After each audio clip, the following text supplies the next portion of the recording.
Bonjour à toutes et à tous et bienvenue sur cette nouvelle vidéo dans laquelle on va essayer de trouver cette tactique incroyable. Alors, avec les blancs, on a un gain ici, donc une combinaison de maths qui arrive. Est-ce que vous allez la trouver? Alors l'idée en fait c'est de mater avec les tours et le cavalier.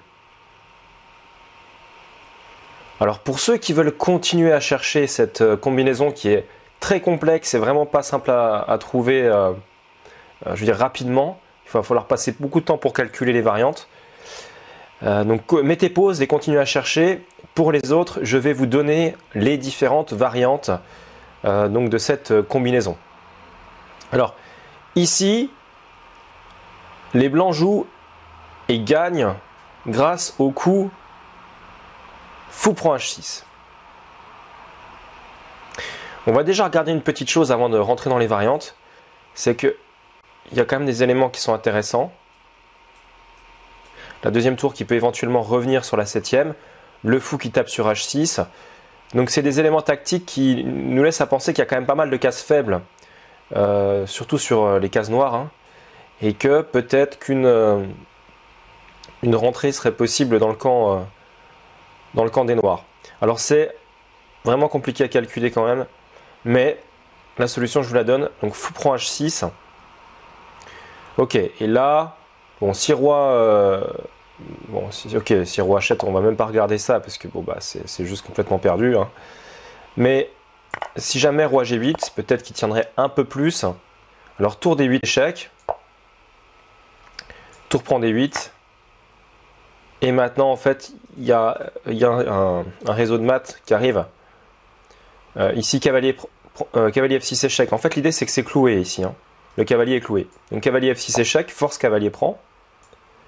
Donc, parce qu'il n'y a plus de cases, alors je vais montrer juste ici. Le cavalier et le fou prennent toutes les cases. Le cavalier prend les cases blanches, le fou prend les cases noires. Donc, ici, il n'y a pas de choix, cavalier prend forcé. Tour prend D8, bénéficiant donc du repli du cavalier, de la découverte pour prendre la tour. Ici, s'il fait tout de suite ce coup-là, à votre avis, qu'est-ce qui va se passer? On peut imaginer plusieurs coups, mais simplement, alors il faut voir fou G7 qui est intéressant déjà. Hein, fou G7, alors avec l'idée que, en fait, il n'y a pas de repli du cavalier sur H5, c'est ça la grande idée. Et si dame ici, par exemple, tour prend, donc force roi prend et dame mat sur F6, donc ce genre de coup.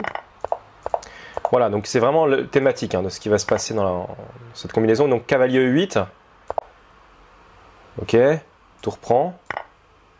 Donc roi H7 et là le mat est évident puisqu'on contrôle tout. Donc ici tour prend H8. Pourquoi? Parce qu'on veut éviter dame H5. On va éviter dame H. Si le fou part, dame H5 en fait. Si fou part ici par exemple, alors on pourrait quand même le jouer. Hein. Tour prend. Ok, mais on peut aussi le jouer avec simplement roi H7, tour prend H8, roi prend, dame échec suivi du mat ici. Donc roi ici, roi là, peu importe, et c'est mat sur G7. Donc voilà l'idée en fait ici. Donc on reprend, sur fou prend H6. Ok, il n'y a pas de coups qui sont vraiment intéressants ici, avec les pièces noires, donc tour prend semble le plus logique. Et maintenant, on va faire dame F6 échec, donner la dame, pour en fait forcer la reprise et avoir un contrôle sur les cases et pouvoir amener le cavalier sur G5. On va voir que ça marche. Donc ici, alors bon, déjà qu'est-ce qui se passe sur roi H7 ou roi G8?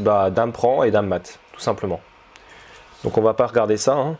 On va regarder déjà cavalier prend, F6, donc forcé, puis on prend échec, et là donc on a les deux tours qui sont liés qui vont pouvoir travailler ensemble. Donc roi H7, et là le mat arrive avec juste cavalier G5. On pourra voir après roi H8, mais cavalier G5, roi H8, et puis mat du couloir normal. Donc voilà, on contrôle toutes les cases, c'est mat. Et on revient un tout petit point en arrière, si roi H8 au lieu de roi H7 ici, donc il y avait roi H7, on va jouer roi H8, on intervertit les coups, tour D8, tour prend, roi H7 et cavalier G5, échec et mat.